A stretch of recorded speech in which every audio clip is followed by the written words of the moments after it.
marriage? Well, if you have a kid who's acting up, sometimes maybe you feel like, hey, you're at wit's end. You talk till you're blue in the face and they just don't listen. So what do you do? Spare the rod, spoil the child, or use the rod and then get chewed out by a judge or worse? Well, that's what happened to a woman in Texas who spanked her daughter. And Fox 13's Deborah Bowden's here with more on this. Deborah? Well, Cynthia, it raises a tough question for a lot of parents. Is it ever okay to spank your child?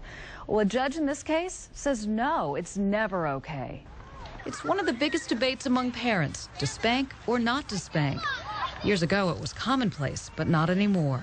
I used to get spanked all the time. I don't even think he's ever been spanked, but I agree with it, but I don't think we've spanked him. When we were kids, our mothers didn't give 2 seconds to even think about hitting us real quick. But now you have to think twice, because in schools they tell the kids, like, someone hits you, someone hurts you. Last week, a judge in Corpus Christi, Texas, made that very clear, telling one mother spanking is off limits. You don't spank children today. In the old days, maybe we got spanked, but there was a different world. You don't spank children. You understand? Rosalina Gonzalez was arrested and lost custody of her kids after spanking her 2-year-old daughter with her open hand, leaving red welts on her backside. The little girl's grandmother noticed the marks while giving her a bath and took her to the hospital. And mostly with little ones, you don't have to.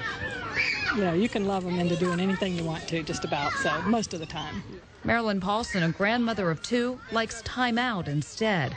So does child psychiatrist Dr. Wendy Rice. It has a short-term effect of stopping a behavior, possibly, but it doesn't do much to teach kids anything in the long run. Still, there's the old saying, spare the rod, spoil the child. But Jeannie Bonilla, who has 5 kids of her own, disagrees. If they get out of control and you can't handle them, then you have to find another solution.